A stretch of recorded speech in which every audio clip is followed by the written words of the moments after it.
Hello, मैं Danny हूँ। मैं सनी टाउन कैलिफोर्निया के रीजनल सेंटर में एक सर्विस कोऑर्डिनेटर हूँ। हाल ही में विनी, जो हमारा सर्विस कोऑर्डिनेटर है, IPP मीटिंग के लिए स्टीवन से मिलने गया था। विनी ने नोट्स लिए, सवाल पूछे और साथ मिलकर दोनों ने स्टीवन का इंडिविजुअल प्रोग्राम प्लान अपडेट करने में मदद की। IPP बस एक डॉक्यूमेंट नहीं है, ये उन सोची समझी बातों का प्रतिबिंब है जो हम अपनी मदद पाने वाले लोगों से करते हैं। इसमें सब लिखा होता है कि उनको क्या मदद चाहिए, उनको वो मदद कैसे और कहां से मिलेगी और उसका सारा खर्चा कौन उठाएगा। अग्रीमेंट के अंत में एक सिग्नेचर पेज है, पर हम उस पर थोड़ी देर में बात करेंगे। IPP गाइड उन लोगों और उनके परिवारों की मदद के लिए है जिनके पास IDD है, ताकि वो ये समझ सकें कि कैसी सेवाएं मिल सकती हैं और वो अपनी किस तरह की जिंदगी चाहते हैं। कुछ को अपने लक्ष्य के बारे में पता होता है, जबकि कुछ को ये जानने के लिए थोड़ा और वक्त और मदद की जरूरत पड़ती है। यहाँ पर आपकी जरूरत होती है। बतौर सर्विस कोऑर्डिनेटर हम व्यक्ति केंद्रित सोच का इस्तेमाल करते हैं ताकि सही योजना बनाई जा सके। हमें अच्छे से सुनना और सवाल पूछना होता है ताकि हर किसी की योजना उनकी सही इच्छाओं को ध्यान में रखते हुए बनाई जा सके। क्योंकि सबके लक्ष्य बहुत अलग अलग हो सकते हैं, हमने उन्हें 12 जरूरी जिंदगी के हिस्सों में बांटा है। इससे ये पक्का होता है कि उनके जीवन के हर पहलू को ध्यान से देखकर IPP में शामिल किया गया है। जैसे कि हम में से ज्यादातर लोगों के लिए घर जिंदगी का जरूरी हिस्सा है। स्टीवन के मामले में हमें पता चला कि वो अपने परिवार के घर से बाहर हमारे एक लाइसेंस शुदा रेसिडेंशियल घर सनी ओक्स में रहना चाहता है। स्टीवन की किस्मत अच्छी थी कि वहाँ एक जगह खाली थी, तो विनी ने वहाँ की उसे सैर करवाई। आप भी बिना देखे कहीं नहीं शिफ्ट होंगे, तो जिनकी हम मदद करते हैं उन्हें भी ऐसा नहीं करना चाहिए। वहाँ घूमने का अनुभव बहुत अच्छा था और अपनी प्लानिंग टीम की मदद से स्टीवन ने फैसला कर लिया कि वो सनी ओक्स में ही रहेगा। हाँ। IPP में ये कुछ इस तरह दिखेगा। शुरुआत करते हैं उस चीज से जो स्टीवन चाहता है। सबसे पहले पूछो कि प्लान को कैसे लिखा जाना चाहिए। अगर स्टीवन को फर्स्ट पर्सन में चाहिए तो इस तरह से लिखो, मैं अपने खुद के घर में रहना चाहता हूँ। पर अगर वो कहता तो थर्ड पर्सन में भी सही रहता। अब हर एक कॉलम भरिए और प्लान पूरा कीजिए। सेवा सहायता, घर, सहायता देने वाला सनी ओक्स, शुरुआत की तारीख जब वो वहाँ शिफ्ट होता है, अंतिम तारीख प्लानिंग टीम द्वारा तय की गई तारीख। कितना मतलब 1 यूनिट। हाउसिंग में 1 यूनिट मतलब होता है 1 महीना। कितनी बार? हर महीने फंड मिलता है। कौन फंड करता है, यानी पैसे कौन देता है। लोगों को इस बारे में गलत फहमी है कि रीजनल सेंटर हर चीज की पेमेंट करता है। ये जानना जरूरी है कि हर सेवा की फंडिंग कहाँ से होती है और कौन करता है, ताकि आप दूसरों को भी सही जानकारी दे सकें।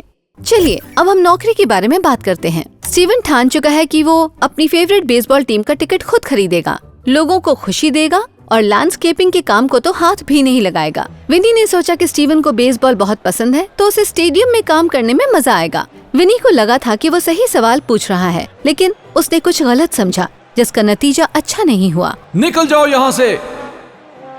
इसलिए व्यक्ति केंद्रित सोच पर ध्यान केंद्रित करते हुए विनी ने गहरे सवाल पूछे, स्टीवन को सुना और जो उसने सुना उस पर काम किया। उन्होंने मिलकर स्टीवन के लिए एक नई पेड इंटर्नशिप ढूंढी जो उसे पसंद है। ओह, वो कछुआ कितना प्यारा है। तो समझौते पर सेवा सहायता, पेड इंटर्नशिप प्रोग्राम, सहायता देने वाला सनी टाउन एम्प्लॉयमेंट सर्विसेज, शुरुआत की तारीख प्रशिक्षण का पहला दिन, अंतिम तारीख 1 साल बाद। इंटर्नशिप को घंटों के हिसाब से फंड करते हैं। स्टीवन ने पेट स्टोर में पार्ट टाइम करने का सोचा, तो हमने उसे 30 घंटे हर हफ्ते दे दिए और ये इंटर्नशिप रीजनल सेंटर द्वारा फंड की जाती है। ये सिलसिला तब तक जारी रहेगा जब तक आपकी सारी जरूरतें पूरी नहीं होती, और ये पूरा होने के बाद हम अग्रीमेंट सेक्शन की ओर बढ़ेंगे। आप जिन्हें सपोर्ट कर रहे हैं वो ऑल सर्विसेज, सम सर्विसेज या नो सर्विसेज चुन सकते हैं। साथ में अगर आप रीजनल सेंटर के किसी भी फैसले को चुनौती देना चाहते हैं तो आप एक्शन लेने की विनती कर सकते हैं। अब उन्हें यहाँ 3 अहम बॉक्सेस पर टिक करना है। पहला, ये कंफर्म करें रीजनल सेंटर ने पिछले साल जिन सर्विसेज के पैसे चुकाए हैं उनका स्टेटमेंट मिला। दूसरा, आपने मौजूदा या भविष्य में होने वाले IPP में बदलावों पर बात की और जानकारी शेयर की। और तीसरा, अगली IPP मीटिंग की तारीख तय की जाएगी। IPP 3 साल तक चलता है और इसे जरूरत के हिसाब से अपडेट किया जाएगा, कम से कम साल में 1 बार, खासकर अगर रहने की स्थिति में कोई बदलाव हो। अब आप कुछ खास प्रोग्राम्स और उनके हक के बारे में जानकारी शेयर करेंगे। चलिए शुरुआत करते हैं सेल्फ डायरेक्शन से। इसका मतलब है कि हमने self determination programme, self directed services के बारे में बात की और अपनी सेवाओं और सहायता को खुद कैसे संभालते हैं और उन्हें कौन देता है। वेलफेयर और इंस्टीट्यूशंस कोड की धारा 4731 के अनुसार रीजनल सेंटर को एक सपोर्टिव तरीका रखना चाहिए। अगर उन्हें रीजनल सेंटर या सर्विस प्रोवाइडर से कोई शिकायत हो तो वो उसे शेयर कर सकें। विसल ब्लोअर पॉलिसी कहती है जिनको हम सपोर्ट करते हैं, अगर वो सेवाएं मिलने की जगह पर कुछ गलत होते देखें और चुपचाप रिपोर्ट करें तो उन्हें पूरी सुरक्षा मिलती है। कैलिफोर्निया मानता है कि आईडीडी वाले लोगों को सही नौकरी के मौके सबसे ज्यादा मिलने चाहिए और सबसे पहले मिलने चाहिए। नौकरी के लिए योग्य और इच्छुक व्यक्ति को बतौर सर्विस कोऑर्डिनेटर उसकी रोजगार संबंधी जरूरतों को पहले देखना चाहिए। ये स्कूल सिस्टम के साथ काम करने का अच्छा मौका है। इसके अलावा रीजनल सेंटर की जिम्मेदारी है कि वो आईडीडी वाले योग्य लोगों की वोटर रजिस्ट्रेशन में मदद करें। हर किसी को अपनी आवाज उठाने का हक है।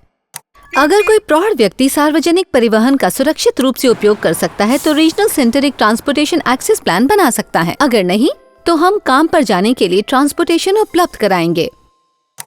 हमने पूरा IPP process step by step देख लिया। अब सिर्फ एक काम बचा है, साइन करना। जैसे ही सब साइन कर लेते हैं, सारी बातचीत औपचारिक रूप से आईपीपी में शामिल हो जाती है। हर बार जब आईपीपी में कोई बदलाव होगा, सबको फिर से एग्रीमेंट साइन करना होगा। याद रखें, व्यक्ति केंद्रित प्लानिंग सिर्फ बेहतर पेपर वर्क के बारे में नहीं है, ये बेहतर जिंदगियां बनाने में मदद करने के बारे में है।